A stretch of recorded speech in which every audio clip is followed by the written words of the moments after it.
غزوہ احد کے موقع پر رسول کریم سرور دو عالم صلی اللہ علیہ وسلم کو جو چند صدمات پیش آئے اور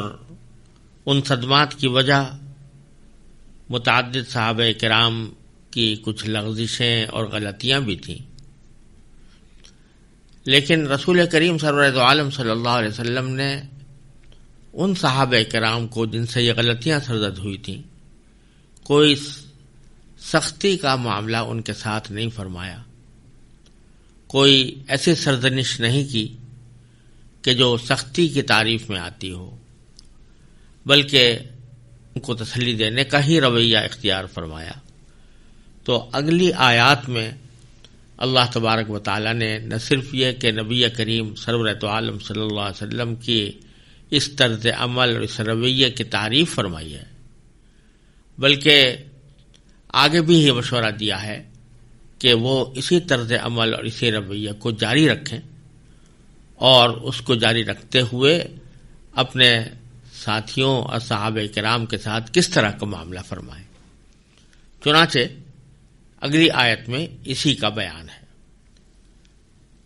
اعوذ باللہ من الشیطان الرجیم فبما رحمت من اللہ لنت لهم ولو كنت فظا غلیظ القلب لانفضوا من حولك فاعف عنهم واستغفر لهم وشاورهم في الأمر فإذا عزمت فتوكل على الله ان اللہ یحب المتوکلین۔ آیت کا ترجمہ یہ ہے کہ ان واقعات کے بعد اللہ کی رحمت ہی تھی جس کی بنا پر اے پیغمبر تم نے ان لوگوں سے نرمی کا برتاؤ کیا۔ اگر تم سخت مزاج اور سخت دل ہوتے تو یہ تمہارے آس پاس سے ہٹ کر تتر بتر ہو جاتے ہیں، لہذا ان کو معاف کر دو، ان کے لیے مغفرت کی دعا کرو اور ان سے معاملات میں مشورہ لیتے رہو۔ پھر جب تم رائے پختہ کر کے کسی بات کا عزم کر لو تو اللہ پر بھروسہ کرو، اللہ یقیناً توکل کرنے والوں سے محبت کرتا ہے۔ تو سب سے پہلے جملے میں تو نبی کریم سرور دو عالم صلی اللہ علیہ وسلم کی نرم خوئی کی تعریف فرمائی گئی ہے کہ فبما رحمت من اللہ لنت لهم۔ فا عربی زبان میں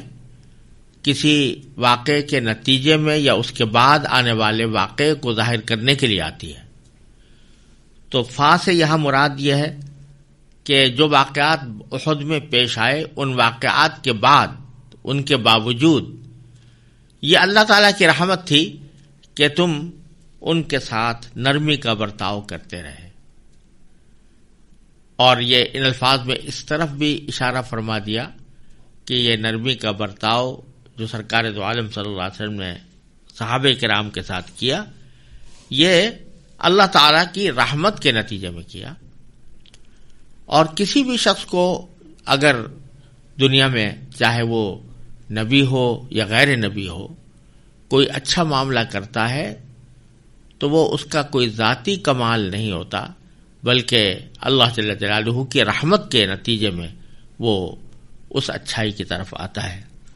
تو اس کی طرف بھی اشارہ فرما دیا۔ پھر آگے اللہ تبارک و تعالی نے یہ فرمایا کہ وَلَوْ كُنْتَ فَظًّا، اگر تم سخت مزاج ہوتے، غلیظ القلب اور سخت دل ہوتے تو لَانْفَضُّوا مِنْ حَوْلِكَ، تو یہ لوگ تمہارے آس پاس سے ہٹ کر تتر بتر ہو جاتے۔ یعنی اس نرم خوئی کا ایک فائدہ یہ ظاہر فرمایا کہ یہ نرم خوئی، خوش اخلاقی اگر آپ کے اندر نہ ہوتی تو مخلوق کی اصلاح کا جو کام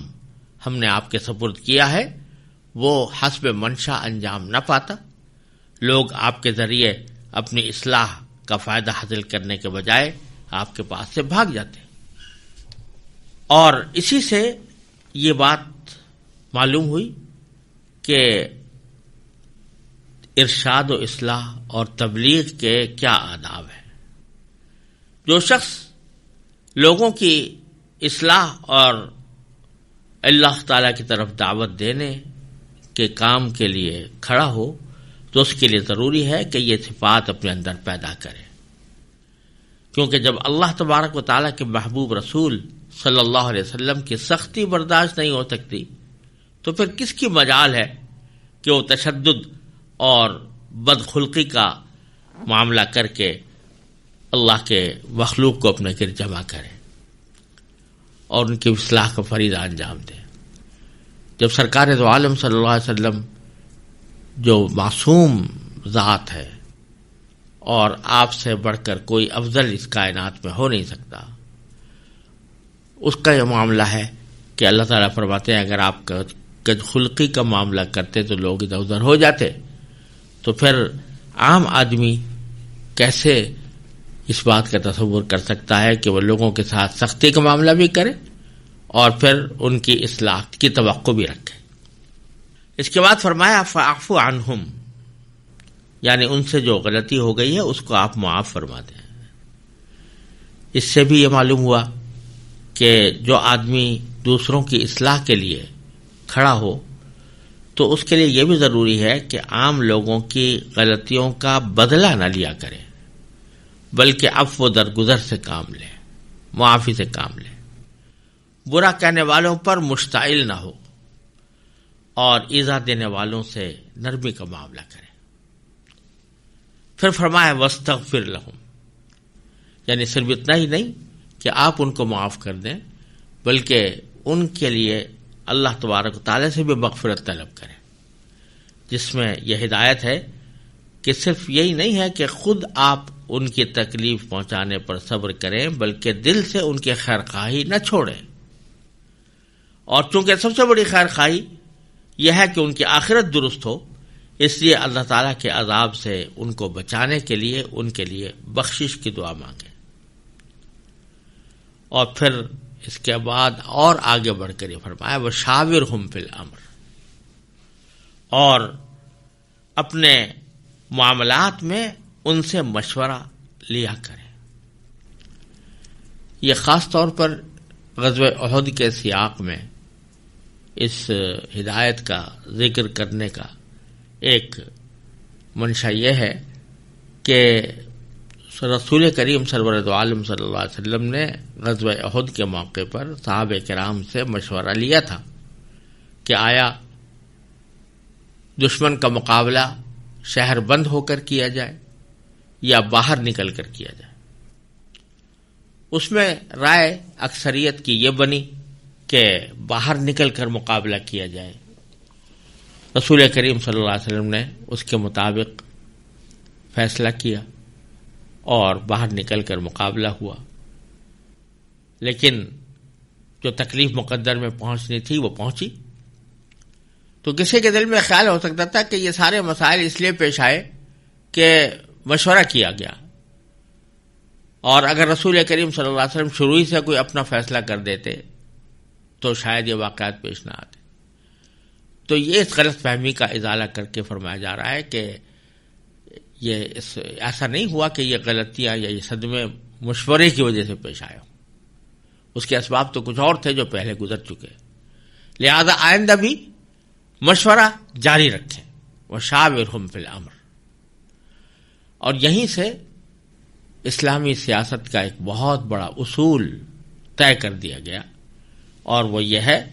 کہ جو بھی حکمران ہو اس کو اپنے معاملات چلانے کے لیے ضروری ہے کہ وہ لوگوں سے مشورہ کرے۔ اسی کو سورہ شورا کے اندر فرمایا گیا وَأَمْرُهُمْ شُورَىٰ بَيْنَهُمْ۔ یہ اللہ تبارک و تعالی نے بتا دیا کہ مسلمانوں کے معاملات آپس کے مشورے سے طے ہوتے ہیں، اور یہی ایک اہم اصول ہے جس کی بنیاد پر اسلامی حکومت چلائی جاتی ہے۔ لہذا جو اسلامی حکومت کا حکمران ہو اس کے ذمے شرعاً واجب ہے کہ وہ لوگوں سے مشورہ کیا کرے۔ یہاں تک کہ فقہاء کرام نے یہ فرمایا ہے کہ اگر کوئی امام یعنی حکمران حکومتی معاملات میں مشورہ نہ کرے تو وہ اس کی وجہ سے معزولی کا مستحق ہے. اور اس کی واضح دلیل یہ ہے کہ جب رسول کریم صلی اللہ علیہ وسلم کو حکم دیا گیا کہ آپ دوسرے مسلمانوں سے مشورہ فرمائیں، حالانکہ آپ ہر طرح کے گناہوں سے معصوم تھے اور آپ کو وحی کے ذریعے بھی ہدایات ملتی تھیں، تو اس کے باوجود آپ کو مشورہ کرنے کا حکم دیا گیا. اس سے یہ بات بالکل واضح ہو جاتی ہے کہ بعد میں آنے والے حکمرانوں کو تو اور زیادہ اہمیت سے اس حکم پر عمل کرنا ضروری ہے. چنانچہ رسول کریم صلی اللہ علیہ وسلم کی عام عادت تھی کہ آپ اہم معاملات میں صحابہ کرام سے مشورہ فرمایا کرتے تھے. حضرت ابو ہریرہ رضی اللہ تعالی عنہ فرماتے ہیں کہ ما رأیت احدا قط اکثر مشورۃ لاصحابہ من رسول اللہ صلی اللہ علیہ وسلم، یعنی میں نے رسول اللہ صلی اللہ علیہ وسلم سے زیادہ کسی کو اپنے ساتھیوں سے مشورہ کرنے والا نہیں دیکھا. یہ روایت مسند احمد میں مروی ہے. حافظ ابن کثیر رحمۃ اللہ علیہ نے مذکورہ آیت کی تفسیر میں ایسے بہت سے معاملات کا حوالہ دیا ہے جن میں آپ نے صحابہ کرام سے مشورہ فرمایا. البتہ شریعت کا ایک اصول یہ ہے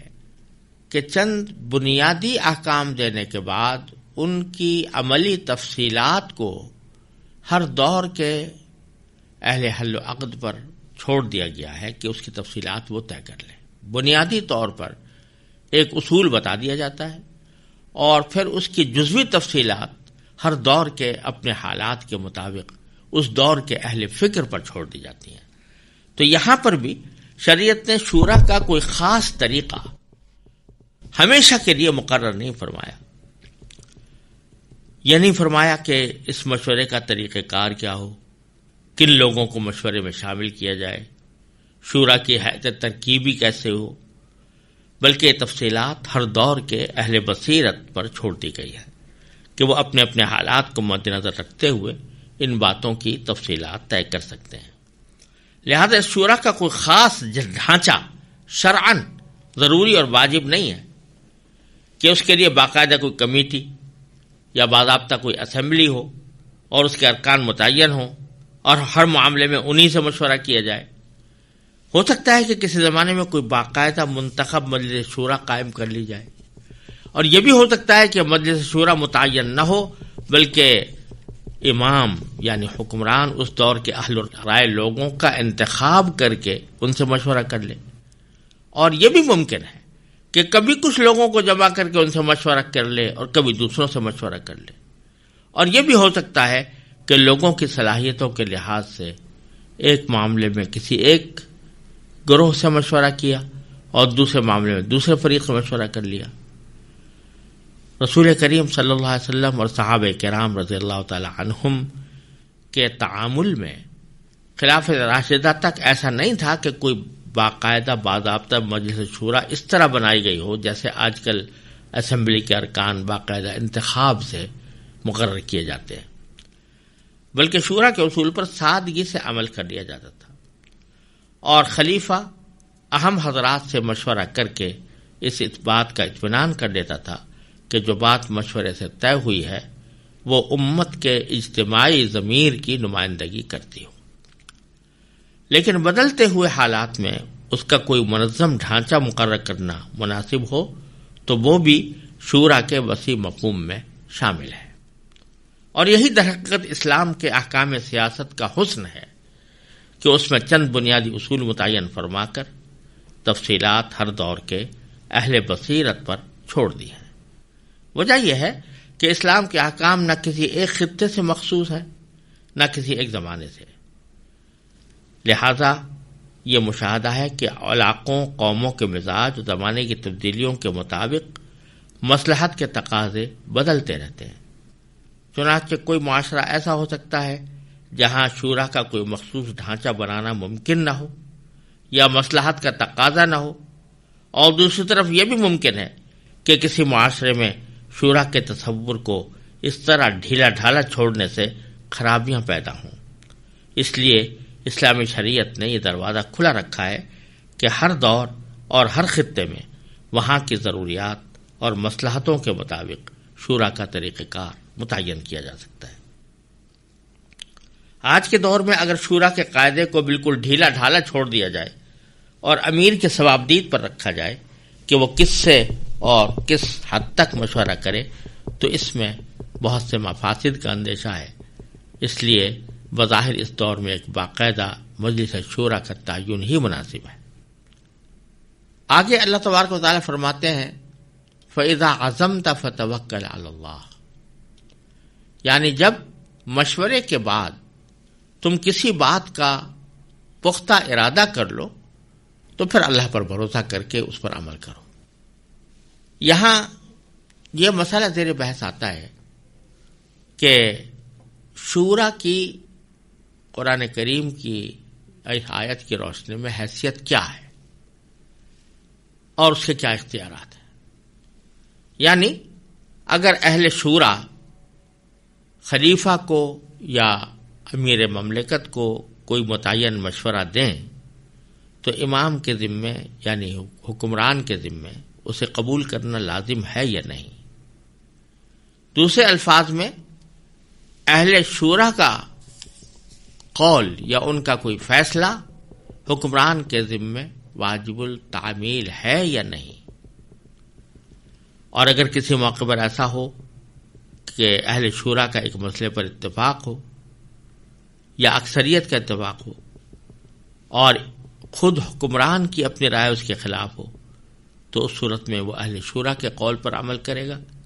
یا اپنی رائے پر عمل کرے گا۔ یہ مسئلہ بڑا اہم ہے اور اس میں فقہاء کرام کی اور اسلامی سیاست کے مفکرین کی رائے بھی مختلف رہی ہیں۔ زیادہ تر حضرات کا رجحان اس طرف ہے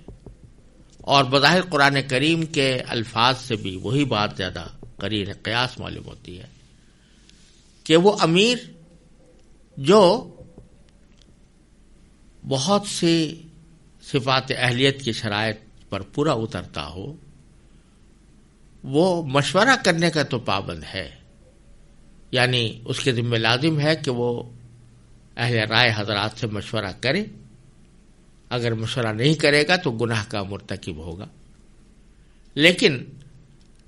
جب اہل شورا کی باتیں سن لے اور ان سب کے دلائل پر مطلع ہو جائے تو اس کے بعد آخری فیصلہ اسی امیر کا ہے۔ لہذا اگر فرض کرو کہ تمام شورا کے افراد کی آراء اور ان کے دلائل سننے کے بعد امیر یہ سمجھے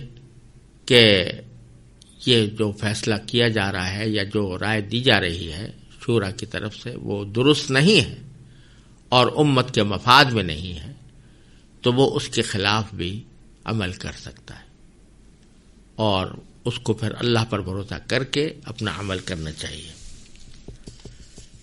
اور دوسری بات حضرات کا کہنا یہ ہے کہ نہیں، شورا کا تو مطلب ہی یہ ہے کہ جب امام کو پابند کیا گیا ہے کہ وہ شورا سے مشورہ لے، تو اگر وہ کوئی مشورہ دے رہی ہے، متفقہ طور پر دے رہی ہے، تو پھر حکمران کو اس کی خلاف ورزی نہیں کرنی چاہیے۔ دونوں قسم کے موقف اپنے اپنی جگہ پر بیان کیے گئے ہیں اور دونوں کے پاس کچھ دلائل بھی ہیں، لیکن قرآن کریم کے اسلوب اور رسول کریم صلی اللہ علیہ وسلم کے طرز عمل اور خلافت راشدہ کے طرز عمل کو مد نظر رکھ کے جو بات نظر آتی ہے وہ یہ کہ اصل بات تو یہی ہے کہ امیر پر شورا کے فیصلے کی پابندی لازم نہیں، اس لیے کہ لفظ شورا یا مشورہ بذات خود اس بات پر دلالت کرتا ہے کہ مشیر کا قول مشورہ لینے پر لازم نہ ہو۔ مشورے کا تو مطلب یہ ہوتا ہے کہ دوسرے سے ایک رہنمائی حاصل کر لی گئی، اس کی رائے معلوم کر لی گئی، لیکن جب کوئی کسی سے مشورہ لیتا ہے تو مشورہ لینے کے بعد یہ لازم نہیں ہو جاتا کہ دوسرا جو مشورہ دے اس پر ضرور ہی عمل کرے۔ اور حضرت مولانا اشرف علی صاحب تھانوی رحمۃ اللہ علیہ نے اس مسئلے کا ذکر کرتے ہوئے فرمایا کہ یہ ایسی واضح بات ہے جس کو حضرت بریرہ رضی اللہ تعالی عنہ جیسی کنیز بھی سمجھ گئی تھی. جب انہیں آزادی ملنے کی وجہ سے یہ اختیار ملا کہ وہ اپنے شوہر سے اپنا نکاح قائم رکھیں یا ختم کر دیں، تو حضور اقدس صلی اللہ علیہ وسلم نے انہیں مشورہ دیا کہ وہ نکاح قائم رکھیں. اس پر انہوں نے حضور اقدس صلی اللہ علیہ وسلم سے پوچھا کہ اتامرونی، کیا آپ مجھے حکم دے رہے ہیں؟ مطلب یہ تھا کہ اگر حکم ہے تو سر آنکھوں پر، اور اگر مشورہ ہے تو مجھے اختیار ہوگا کہ چاہوں تو اس کو قبول کروں چاہے نہ کروں. اس پر آپ نے ارشاد فرمایا انما انا شافع، کہ نہیں میں تو صرف سفارش کر رہا ہوں، کوئی حکم نہیں دے رہا. اس پر حضرت بریرہ نے فرمایا لا حاجت لی فی، یعنی اب مجھے ان شوہر کی ضرورت نہیں ہے، یعنی میں یہ سفارش یا مشورہ قبول نہیں کرتی. اور جب انہوں نے سفارش قبول نہیں کی تو اس پر سرکار دو عالم صلی اللہ علیہ وسلم نے بھی کوئی نکیر نہیں فرمائی کہ تم نے میرا مشورہ کیوں قبول نہیں کیا. تو مشورے کی تو طبیعت ہی یہ ہے کہ اس کی پابندی مشورہ کرنے والے پر لازم نہ ہو، اور قرآن کریم میں امیر کو مشورے ہی کا حکم دیا گیا ہے. لہذا اصل حکم یہی ہونا چاہیے کہ شورا کا مشورہ مشورے ہی کے درجے میں رہے اور امیر اس کے بعد دلائل کی روشنی میں فیصلہ کرے. لیکن یہاں یہ بات سمجھ لینی چاہیے کہ یہ بات کسی ایسے جمہوری حکمران کے بارے میں نہیں کہی جا رہی جو کسی قسم کی صفات اہلیت کو مد نظر رکھے بغیر صرف ووٹوں کی اکثریت کی بنیاد پر بسر اقتدار آ گیا ہو. یہ بات اس امیر کے بارے میں کہی جا رہی ہے جس کے انتخاب میں صفات اہلیت کو سب سے پہلے مد نظر رکھا گیا ہو، کیونکہ یہ بات اسلامی خلیفہ کی ہو رہی ہے، کسی سیکولر جمہوری حکمران کی نہیں. لہذا پہلا نقطہ تو یہ ہے کہ یہ اختیار کہ وہ شورا کے خلاف کوئی فیصلہ کر سکے صرف اس حکمران کو حاصل ہو سکتا ہے جو ان تمام صفات کا حامل ہو جو ایک خلیفہ کے لیے یا امیر حکومت کے لیے شرعاً مقرر ہیں، اور جس کو تمام امت کے اہل حل و عقد نے منتخب کیا ہو اور اس بات کا اعتراف کیا ہو کہ یہ ایسے فیصلے کرنے کی صلاحیت رکھتا ہے. دوسری بات یہ ہے کہ اسلامی حکمران کی حکومت ایک بادشاہ کی طرح مطلق العنان حکومت نہیں ہوتی جس کی زبان ہی قانون بن جائے، بلکہ وہ ان الحکم الا للہ کے تحت حکومت کر رہا ہوتا ہے. لہذا وہ شریعت کے تمام احکام کا تو پہلے ہی پابند ہے، قرآن و سنت اور اجماع امت کا پہلے ہی پابند ہے. لہذا وہ جو کوئی فیصلہ کرے گا اس پر یہ روک تو پہلے ہی سے عائد ہے کہ وہ قرآن و سنت کے خلاف نہ جائے. اسی میں یہ بات بھی داخل ہے کہ وہ انصاف کا پورا لحاظ رکھے، اور اگر اس کے خلاف کرے گا تو اول تو اللہ تعالیٰ کی معصیت میں اس کا کوئی حکم قابل قبول نہیں، اس لیے اس کو عدالت کے ذریعے بھی ختم کرایا جا سکتا ہے. اور اگر پھر بھی وہ راہ راست پر نہ آئے تو فسق کا مرتکب ہونے کی بنا پر وہ معذوری کا مستحق ہے. لہذا شورا کا پابند نہ ہونے کا مطلب یہ نہیں ہے کہ اس کو غیر محدود اختیارات مل گئے اور وہ بالکل مطلق العنان ہو گیا ہے، بلکہ وہ پھر بھی قرآن و سنت کے احکام کا پابند ہے، اور اس کے خلاف کام کرے تو اس کے کام کو عدالت میں چیلنج بھی کیا جا سکتا ہے اور وہ معزول بھی ہو سکتا ہے. لہذا اب جو شورا کا کام ہے وہ اس دائرے میں ہے جو مباحات کا دائرہ ہے. اس دائرے میں اگر وہ تمام اہل شورا سے مشورہ کرنے اور تمام حالات کے سامنے آ جانے کے بعد کوئی ایک موقف اختیار کر لیتا ہے تو اس میں وہ مطلق العنانی پیدا نہیں ہو سکتی جو بادشاہوں کے طریقے میں ہوا کرتی ہے. ایک اور عظیم نقطہ یہ ہے کہ امام کا فرض ہے کہ وہ مشورہ ضرور کرے اور مجلس شورا میں خود موجود ہو تاکہ تمام آراء کو غیر جانبداری سے دلائل کے ساتھ سنے اور اس کے بعد پھر کسی نتیجے پر پہنچے. یہ بات درست نہیں ہے کہ مجلس شورا کہیں اور بیٹھی ہو اور امیر صاحب اس میں موجود نہ ہوں، اور جب شورا کی رائے آئے تو وہ تمام آراء کے دلائل سنے بغیر اس کے خلاف کوئی فیصلہ کر دے. لہذا ان نکات کے تابع اصل حکم تو یہی ہے کہ ایسے امیر کو جو تمام ضروری صفات کا حامل ہو، شورا کے خلاف فیصلہ کرنے کا حق بھی حاصل ہے۔ البتہ بعض حالات ایسے ہو سکتے ہیں جن میں امیر کو یا خلیفہ کو کسی خاص دائرے میں شورا کے فیصلوں کا پابند کیا جائے۔ اس کی وجہ یہ ہے کہ ایسی صفات کا حامل امیر ملنا بھی بہت مشکل ہوتا ہے جو تمام شرائط کا پوری طرح جامع ہو۔